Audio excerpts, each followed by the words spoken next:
Hello friends, and welcome to the Cold War Prepper. My name is Lee. Today I want to talk about Chicken Little.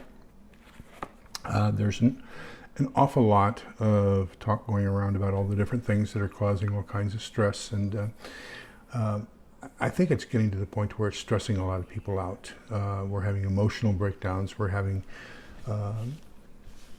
people just showing signs of severe stress because of all the things that are going on, both internationally as well as internal to our country.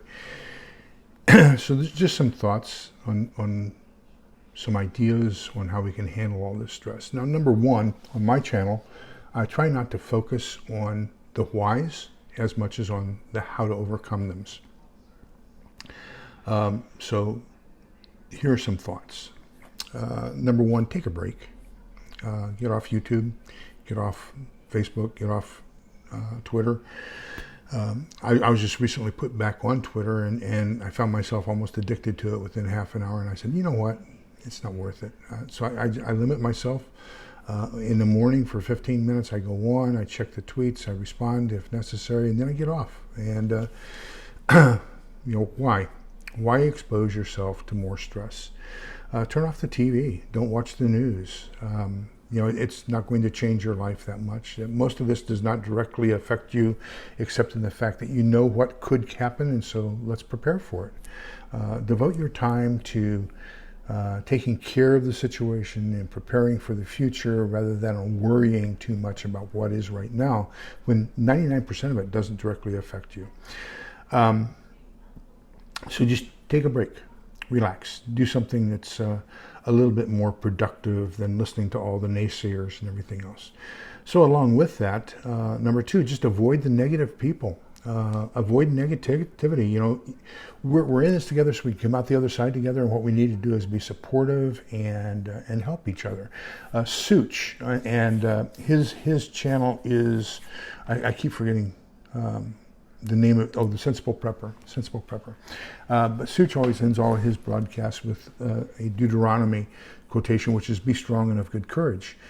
And so, same thing, be strong and have courage. The world is out there, you're in here, take care of yourself first, you won't be able to face what's out there.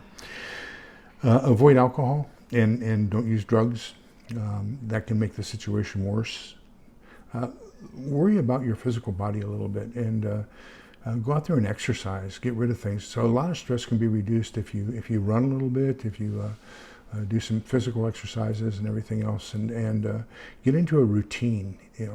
Here's something. When we talk about routines, here's an experiment I want you to try. Take your hands and put them together, and take a look at which hand is on top. Okay. So right now my right thumb is on top. So take your hands apart and just put them together again. And what you'll do is, if you do this, unless you consciously try to change it, what you'll find is every time you put your hands together, they're going to be put together in the same way. Think of the parking space at work. You always try to get that same parking space. Think of where you sit at a table. You always try to sit at the same place. We are creatures of habit.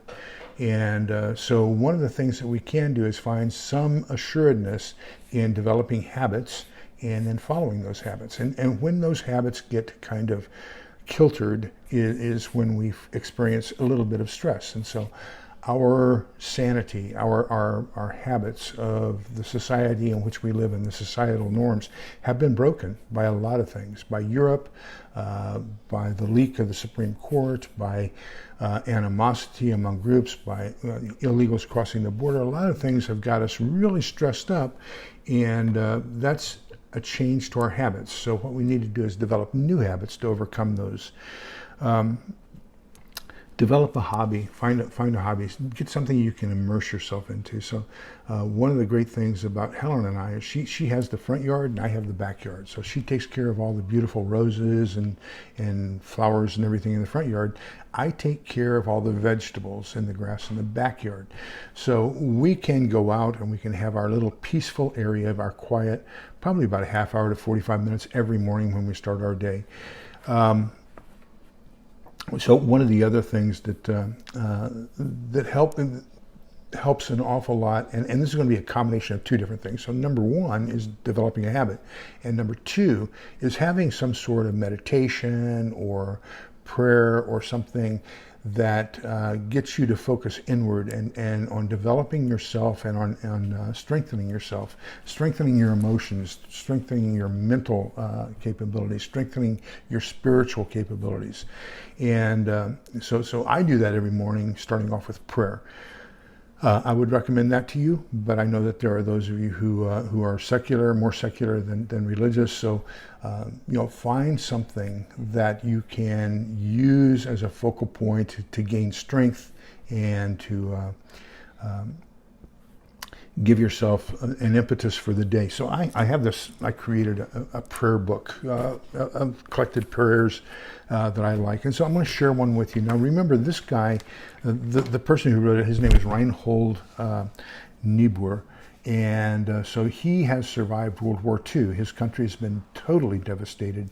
1/3 of it's being occupied by the Soviets, and the other third's being occupied by the Americans, the French, and the UK. And there's nothing left of his company. It's been bombed into oblivion. And every person he went to high school with, as far as a male, whether it's as a freshman, those up to his senior year, or whether he was a senior, those down to his freshman year, are dead. They've been killed in this devastating war. And so there's very little left for him. And so he writes this prayer, and this is the prayer he reads. He says, God, grant me the serenity to accept the things I cannot change, the courage to change the things I can, and the wisdom to know the difference. Living one day at a time, enjoying one moment at a time, accepting hardship as a pathway to peace, taking as Jesus did the sinful world as it is, not as I would have it, trusting that you will make all things right, if I surrender to your will, so that I may be reasonably happy in this life and supremely happy with you forever in the next life. Amen. Now, let's secularize that, because what has happened is this prayer that was written in 1945 at the end of World War II in Germany, in a devastated country. Talk about the definition of shtf, teotwawki, or dystopia. And let's secularize this so that you can use it as your personal prayer, because this has been adopted in the secular realm as the prayer that's used in Alcoholics Anonymous. So if we just take out the religious portions, then what we have left is, grant me the serenity to accept the things I cannot change, the courage to change the things I can, and the wisdom to know the difference, living one day at a time, enjoying one moment at a time, accepting hardship as a pathway to peace. And so I would encourage you to take a look at that and maybe use that as your mantra each morning as you start the day. And then another way is to gain the skills, the knowledge, and the abilities that give you confidence that you can overcome most things that are going to happen during the day, and how you can overcome them.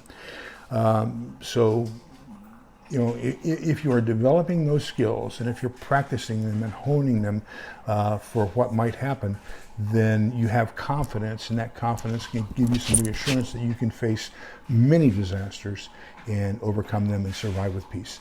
So remembering that, remember that we're all in this together, so we can come out the other side together. Take care. Bye-bye.